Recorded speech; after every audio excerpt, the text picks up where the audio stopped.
Foi bem emocionante, que é um caso muito forte, né? Essa representação aqui do psicodrama são jogos psicodramáticos que a gente já tem pelo psicodrama do Levi Moreno. Então, assim, toda vez que a gente vai fazer algum tipo de dinâmica, assim, a gente acaba adaptando a dinâmica à realidade da família.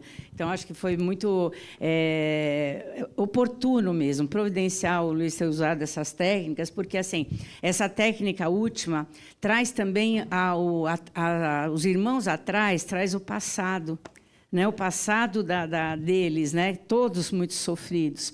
E, assim, ele não via, porque ele estava olhando de frente. Então, assim, ele não estava conseguindo ver os irmãos, que os irmãos poderiam estar pensando nele. E aí, depois, quando vocês vêm para frente, é como se fosse o presente. Né? Eu também posso falar o que eu sofri, a gente pode trocar as histórias.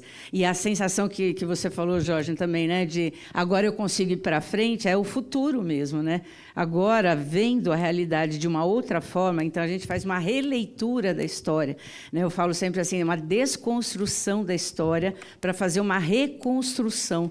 Então, essa reconstrução de história é uma coisa muito importante, porque assim a gente constrói de uma nova forma, sobre um outro olhar.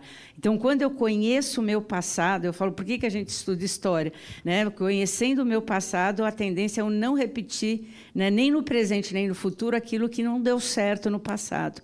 Por isso que é importante a gente sempre estar trazendo as famílias, quando as famílias vêm, a gente começar a trabalhar, principalmente, o passado, a origem, a história da família, porque a maior parte das histórias que a gente vai trabalhar com os pacientes são histórias que foram contadas e não as histórias que eles vivenciaram. Então, cada um dos três ali vivenciaram uma história diferente do que a do próprio João estava contando. O irmão mais velho vivenciou de uma forma, a irmã de outra forma e o João de outra forma. Quando traz isso para o consciente, vamos dizer assim, né, para todos eles com consciência de que cada um passou, que cada um sofreu, eles têm condições de reconstruir isso. Então, construir uma nova história dali para frente de uma melhor forma, de uma forma mais saudável, até sabendo que pode contar uns com os outros. Quer dizer, é o trabalho de a gente fazer do pertencimento, né, do João a essa família. Ele tinha, mas ele não tinha noção. Quando uma criança de 4 anos perde a mãe, perde o pai, a sensação que eles ficam é de abandono mesmo, né? Como o professor Luiz falou. Então, o abandono que se tem aí, pessoal, é assim, minha mãe morreu, meu pai morreu, e assim, eles não voltaram, eles morreram, foram para o céu, viraram estrelinha e não voltaram para cuidar de mim. Né? Porque a criança não tem esse senso de finitude, ele não está com o cognitivo preparado. Então, esse abandono que o João carregou durante a vida foi isso. Né? Então, assim, minha mãe me abandonou com 4 anos, quer dizer, além de eu levar a culpa da morte dela, ainda assim, teve abandono dos meus irmãos, teve abandono dos meus tios, teve abandono da rua. Quer dizer, é muito abandono. Uma pessoa que vive, né, é aquela assim, eu não pertenço a nada, a lugar nenhum. Ele não consegue se identificar em lugar nenhum. Então, isso que é assim, tem que ser trabalhado, o pertencimento dele, fala que ele cabe, sim, nos lugares que ele está, né? E que ele está preenchendo aquele espaço, que não é um vazio que ele está vivendo. Então, isso é importantíssimo. Foi esse trabalho, através do psicodrama, muito bem feito pelo professor Luiz, que acabou tendo esse resultado, e hoje ele está em tratamento, quer dizer, assim, apesar das dores que ele ainda tem, foi uma das coisas assim, que mais traz cura mesmo, né? Mais traz saúde para a família. Eu só queria complementar algumas coisas em relação ao próprio atendimento. Então, assim, terminamos o atendimento, hoje ele continua comigo, como eu comentei. Essa dor e essa culpa não vai acabar nele, né? Porque é uma maneira também dele se sentir alimentado por toda essa história que ele passou. O ponto que nós estamos agora, agora é psicoterapia mesmo, não é atendimento de família, é em ele rever esse sentido da vida dele. Recentemente, há menos de um mês atrás, ele teve mais uma recaída por causa do álcool, né? Foram mais alguns dias fora de ar, né? Fora do mundo. E aí, quando ele volta dessas recaídas, porque não é a primeira, né? Mas ele volta, curiosamente, mais consciente, né? Eu estou destruindo minha própria vida novamente, eu estou acabando com a minha vida novamente. Mas é um processo que ele se torna vicioso, né? É isso que nós chamamos do potencial suicida. Eu, quando estou no consultório, eu estou atendendo, eu falo isso para os meus pacientes. O risco maior não é você ser o suicida, é você tentar. Porque é como se eu fosse medindo a cada momento qual é o nível mais perigoso eu posso chegar para dar certo. E são técnicas, muitas vezes, simples de acabar com a própria vida. Teve um caso bastante interessante, isso foi consultório, não foi terapia de família. Meus pacientes, alguns pacientes, eu deixo aberto o meu telefone quando precisar. Então, para alguns casos eu falo, olha, mesmo que for à noite ou final de semana, pode me ligar que eu atendo. E essa pessoa nunca me ligaria. Um paciente já normal, de anos de acompanhamento, quando me ligou, e eu vi que ligou, eu falei, para ligar, porque geralmente manda mensagem, eu falei assim, para ligar tem algum problema. E ele me disse o seguinte, estou na sacada de casa, 13º andar. Eu preciso falar com você, porque se eu não falar com você, eu vou me jogar. Foi essa a conversa. Jovem, 32 anos, bem formado, estável, casamento seguro, perfeito, né? Perfeito dentro do molde, não teria problema, mas tem uma dor psíquica. Aí você vai falar assim, Luiz, mas você não sabia isso no atendimento? Sabia. Ele tem uma compulsão, e nessa compulsão, ele fez o máximo do que ele nunca fez na vida, que colocou em risco o próprio casamento e a vida dele. Então, para ele, ter ido no limite da compulsão dele, era o fim da vida dele. A conversa foi uma conversa extremamente pesada, não é uma conversa fácil. Eu não sei se aqui alguém já passou por uma situação de ter que atender um paciente em situação de risco de suicídio, mas tem que ser uma conversa muito franca. O que é que você quer resolver com isso? Esse seu problema vai acabar? A consequência do que você fez vai acabar? Não. Vai sobrar para sua família, vai sobrar para sua esposa, vai sobrar para todo mundo isso. Então, a conversa, nós ficamos aproximadamente 40 minutos no telefone, e eu só disse isso para ele. Por hoje, não faça nada. Nada. Liguei para ele mais 2 vezes durante o dia. No dia seguinte, nós conversamos sobre o que tinha acontecido, e ele passou por atendimento todos os dias da semana, né? O risco do suicídio deixou de existir, mas a ideia de eliminar a vida por ter feito algo errado está presente nele. Ele percebeu que ele pode e que é fácil. Esse é o risco do suicida, do potencial. Ele descobre que ele consegue. E se ele passar de novo por uma situação que o coloque em sofrimento mental, dessa vez ele faz. E dessa vez ele não vai me ligar. Porque ele sabe que alguém vai ajudá-lo. Ele sabe que alguém vai estar lá para ouvi-lo, que é a única coisa que ele quer. Só que dependendo da angústia do indivíduo, ele não quer mais ouvir, ele simplesmente quer dar fim. Então, acho que é esse o grande ponto. Só complementando, inclusive nesse caso, nesse atendimento, Luiz, quando o rapaz é encontrado depois de 3 dias, né, dentro da casa pela irmã, né? Então, assim, esse movimento que ela faz de encontrar e tirar ele desse desespero, né, que acaba salvando vidas também, né? É assim, eu nunca sei, eu curiosamente, como eu falo, para quem me conhece, sabe que eu gosto de estudar sobre morte, né? Porque eu só dou sentido para a vida se eu entender o que é morrer. Se eu não entender o que é morrer, eu não vou dar sentido para a vida. Então, esse pedido de ajuda, né, ele não vem de uma maneira muito clara, mas ele vem como um pedido de socorro muito sutil. Então, esse caso, né, o João, meu paciente, ele já vinha dando esses sinais. Essas crises de ficar 2 ou 3 dias, de ser cuidado, isso já era um histórico. E aí a Cléo falou muito bem no começo, né? Gente, todo dia eu cometo suicídio comigo mesmo. Eu queria morrer, mas não queria passar por isso. Nossa, preferiria não estar vivo para encontrar falando de tal na minha frente, né? Luiz, mas isso é só uma bobagem. Mentira. Freud diz que não é bobagem, né? O inconsciente já falou, já revelou, e é uma hipótese hipótese dentre as várias possíveis que eu tenho. Então, o fato de dizer sobre Setembro Amarelo, sobre o Dia de Prevenção ao Suicídio, é lembrar que isso existe a hora que eu sou diabético e como chocolate, a hora que eu não devo fumar porque eu já tenho efizema, a hora que eu não devo fazer tal coisa porque eu já estou comprometido, porque aí é o que Freud chama de pulsão de morte, né? Eu me alimento da dor para poder morrer, mas é gostoso. Então, se é gostoso, eu continuo fazendo, mesmo que me mate. O que é que muda nessa situação para entrar numa questão do ato de tentar tirar a própria vida? É o desespero. Não é a psicoterapia, gente, é o desespero.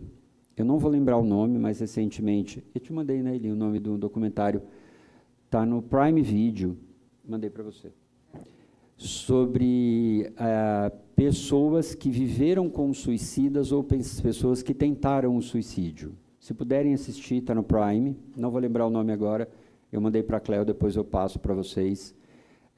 Mas fala desse lugar que eu estou vivendo que não tem pertencimento.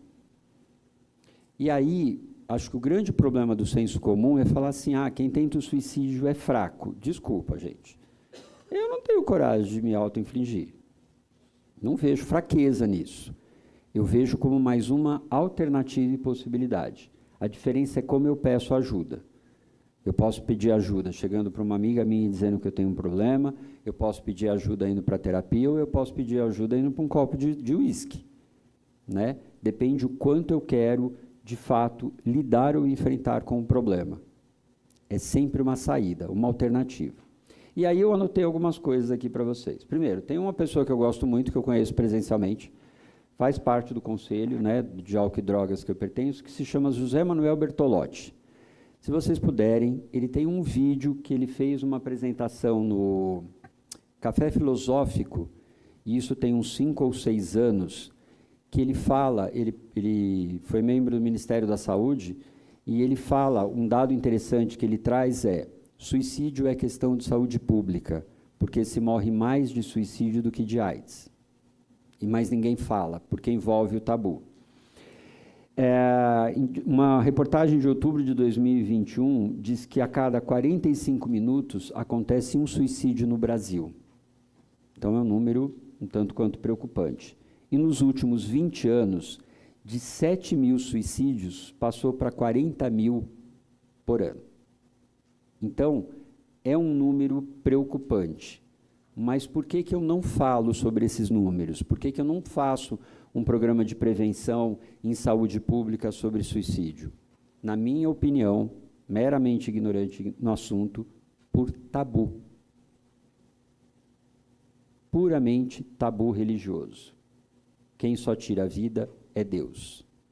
Então, a hora que eu decido tirar a minha vida, eu estou indo contra a vontade de Deus. Então, por tabu, estou colocando para vocês pensarem isso, essa é a minha opinião. Por tabu, eu não crio política pública, porque eu acho que a pessoa tira a vida porque ela não valoriza a vida que Deus deu. Só que a hora que isso acontece numa escola, como aconteceu o ano passado, que não sei se alguém acompanhou, num colégio de elite em São Paulo, que vazaram fotos da menina no banheiro, até a escola abafa o caso. Não é? Por que eu não falo? Por que eu não falo? Porque vai incentivar o adolescente? Vai. Instagram faz isso. O Pinterest admitiu outro dia que vazou fotos de como cometer o suicídio e a automutilação, e a menina foi e fez igual estava no Pinterest. Porque incentiva, incentiva. E aí a gente vai cair no assunto da educação sexual. Eu não falo de suicídio para as pessoas se matarem. Eu falo de suicídio porque eu falo de prevenção à vida. Eu falo de saúde mental. Eu falo de qualidade de vida. Eu falo hoje sobre uma série de ferramentas tecnológicas que tem aí que incentivam a automutilação. Eu dou aula de transtorno alimentar, eu sou capaz de citar o número de 100 páginas que eu visito, que fala como uma menina que tem anorexia deve se mutilar. Então, assim, a mídia está aí? Tá, mas por não falar, talvez sim tenhamos um número número tão grande disso. Eu acho que é importante a gente estar... Na verdade, a gente não tem um roteiro, né, certinho de como lidar com o suicídio, como que a gente vai lidar com os pacientes que chegam, principalmente as famílias. Isso a gente não tem. Então, assim, o que a gente busca assim, é sempre essa troca, né? Cada família que chega com um caso de suicídio, a gente vai ter que lidar de maneira diferente. Essa coisa teve os adolescentes, esse movimento que eles fazem, né, da baleia lá, aquela coisa toda. Gente, é terrível a gente ver isso dentro de uma era que a gente está vivendo tecnológica, né, onde todo mundo tem acesso a tudo, e eles fazendo apologia ao suicídio. Então, assim, adolescentes que às vezes não tem nem problema de exposição nem nada, também tentando suicídio por um vazio existencial, ou porque o pai ou a mãe tiraram o celular, ou porque não ganhou o presente. Quer dizer, assim, aí a gente começa a ver assim, realmente, né, que valor que tem essa vida. E aí a gente vai tratar esses casos quando chegar, e a gente vai ter que ter esses recursos todos que a gente está trazendo para vocês. Tem família que é mais fácil lidar, porque são famílias que já falam de sentimentos. Mas a maior parte das famílias de suicida que a gente lida, são aquelas famílias que, se eu não falar dos meus sentimentos, esses sentimentos não existem. Né, que caso acontece mortes onde a família simplesmente exclui, né, o falecido da história da vida da família. Não se fala no morto, né? Tem os dois extremos, que os dois acabam adoecendo. Aqueles que fazem até um altar, né, para a pessoa que morreu, e aqueles assim, não existiu. Se morreu, já não existe mais. Claro que assim, o que faz o altar é muito mais fácil falar e trabalhar.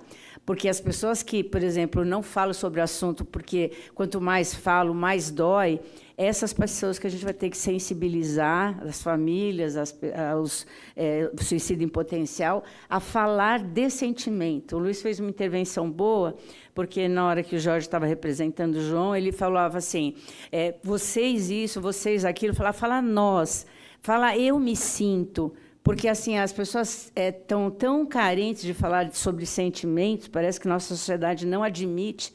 Quanto mais eu falo de sentimento, mais frágil eu me coloco diante do outro, que a gente não consegue mais identificar o que a gente está sentindo.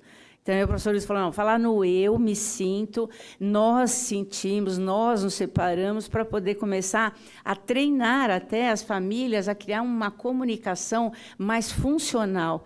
Né? Eu posso falar, olha, que eu estou me sentindo muito mal, estou me sentindo com vontade de morrer, porque aconteceu isso, isso, aquilo, outro. As famílias não incentivam esse diálogo, né? Falam que as famílias falam tudo que é trivial. Fala de jogo, de política, de futebol, mas menos das coisas que são importantes. Quando tem um membro que quer falar um pouquinho de sentimento, aquele que vai atrapalhar o almoço, aquele que já está querendo DR. Então, assim, as famílias parecem que não têm essa intimidade de falar uns com os outros, como se sentem. Quanto mais nós, terapeutas, incentivamos isso, fazemos esses tipos de dinâmica, coloca os irmãos para falar. Então, assim, você quer falar, fala direto com o seu irmão. Nós estamos aprendendo, né, ou ensinando as pessoas a lidarem com um novo modelo de comunicação, onde tudo pode ser falado. Né? Nada precisa ser assim, a gente melhora a comunicação, melhora o diálogo e melhora também, inclusive, os pedidos de ajuda, as escutas mais qualitativas. E isso é um dos eu acho assim, dos recursos que o profissional de terapia de família, o psicólogo, o terapeuta, a gente vai precisar aprender para poder ensinar isso dentro do consultório. Tá? E uma das coisas que a gente trabalhou hoje foi essa comunicação em díade, né? Em díade, assim, eu falar para o outro aquilo que eu preciso falar, que é para ele. Ele falar para mim aquele que precisa falar para mim, e não ficar triangulando, né? Falando dos outros para tentar amenizar nossas dores. Né? Então, a gente pode ensinar isso também dentro do consultório. Eu digo que eu vou parar de falar, mas não dá, né? Tem uma coisa que a Cléo lembrou.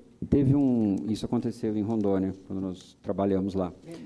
Gente, foi um caso muito interessante, não sei se nós já contamos aqui, mas, assim, a mãe procurou terapia do trabalho que nós fizemos no fórum e veio com o menino, acho que ele tinha 4 ou 5 anos, e o marido havia se suicidado. E ela não tinha contado para o menino que o pai tinha se suicidado. Simplesmente o pai morreu. X questões. E no atendimento, né, chegou uma hora e ela falou assim, eu preciso falar uma coisa, mas eu não quero falar na frente dele. Então, um grupo de terapeutas foi com o menino para a brinquedoteca, e a mãe ficou na sala, e foi quando ela contou para os terapeutas que o marido havia cometido suicídio. O menino na outra sala, porque até então nós não sabíamos disso, diz que quando o menino chegou na outra sala, que foi pegar os brinquedos, tal, ele pegou uma folha de dezembro e construiu um prédio. Gente, isso é um fato, tá? E no prédio ele colocou uma pessoa no alto do prédio, como se estivesse se jogando. E coincidentemente era uma psicóloga que estava com ele, e falou assim, o que é isso daqui? Ah, isso daqui é um homem que se joga e se mata. Terminou a sessão, ela contou, o menino voltou para a sala, fez o encerramento. Na hora de fazer a devolutiva, né, do fechamento do atendimento, contou-se o caso de que ela havia expressado que o marido tinha cometido suicídio. Aí vira o psicólogo e fala assim, como assim? Ele não sabe, olha o desenho que ele fez. Então, gente, pode ser que a criança, pode ser que não tenha sido verbalizado, mas tem um sentimento, tem um não dito, tem um segredo. Então, e, se não me engano, ela negou, ela não quis, ela parou os atendimentos porque ela se negava a contar para o filho que o pai tinha cometido o suicídio. Ela interrompeu o atendimento. Mas essa criança vai levar essa fantasia. Essa criança vai levar esse fato, que se não for dito, vai gerar uma série de coisas na cabeça dela que vai saber como é que vai resolver mais para frente. Mas, assim, é onde eu falo, veio para a consciência. Querer resolver agora ou não foi uma escolha dela, mas que não afeta só a ela, afeta a família. A criança sabe de alguma maneira. Bom, esse é um ponto. Tem um livro que eu gosto aqui, se alguém quiser anotar, depois eu passo o nome, se chama A História do Suicídio e a Sociedade Ocidental Diante da Morte Voluntária. E é muito interessante o que esse autor fala, é que ele conta como o suicídio é tratado através da história, inclusive como fator econômico. Porque houve uma época da história que, se fosse comprovado que era suicídio, quem se apropriava da posse do morto era o Estado. Então, as famílias mentiam sobre suicídio. Vem explicando um monte de coisa, né? E aí ele fala da questão religiosa, ele fala da questão moderna do socialismo, do capitalismo, como é que cada momento histórico vai tratando o suicídio. Então, se alguém achar interessante... Vou solicitar para que os participantes da mesa se despeçam e já vamos para as considerações finais. Bom, gente, obrigado mais uma vez.